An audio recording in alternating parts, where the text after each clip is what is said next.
Chapter 13. The Use of Spies.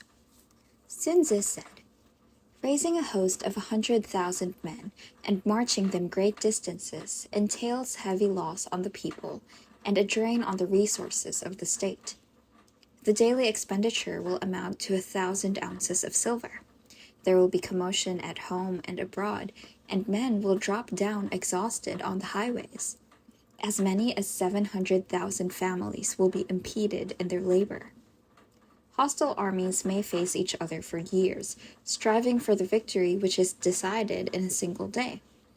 This being so, to remain in ignorance of the enemy's condition, simply because one grudges the outlay of 100 ounces of silver in honors and emoluments, is the height of inhumanity. One who acts thus is no leader of men, no present help to his sovereign, no master of victory.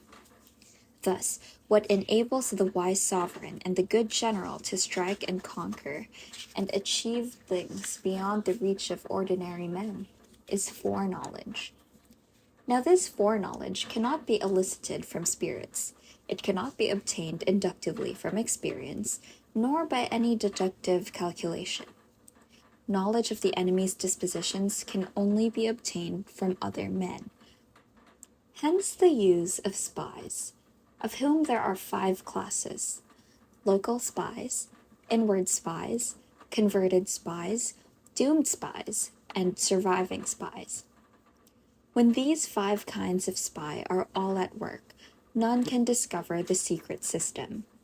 This is called divine manipulation of the threads. It is the sovereign's most precious faculty. Having local spies means employing the services of the inhabitants of a district. Having inward spies, making use of officials of the enemy. Having converted spies, getting hold of the enemy's spies and using them for our own purposes. Having doomed spies, doing certain things openly for purposes of deception and allowing our spies to know of them and report them to the enemy. Surviving spies, finally, are those who bring back news from the enemy's camp. Hence, it is that which none in the whole army are more intimate relations to be maintained than with spies. None should be more liberally rewarded. In no other business should greater secrecy be preserved. Spies cannot be usefully employed without a certain intuitive sagacity. They cannot be properly managed without benevolence and straightforwardness.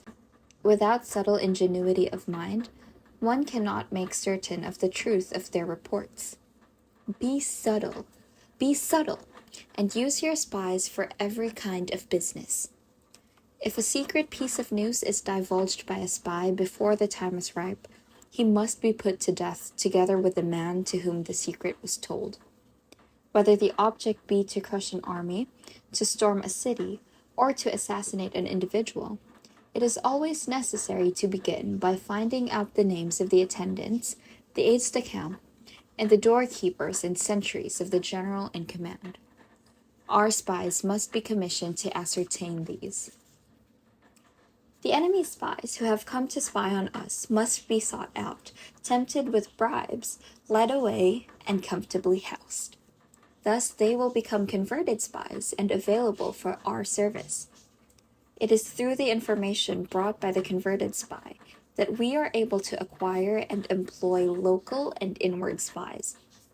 It is owing to his information, again, that we can cause the doomed spy to carry false tidings to the enemy.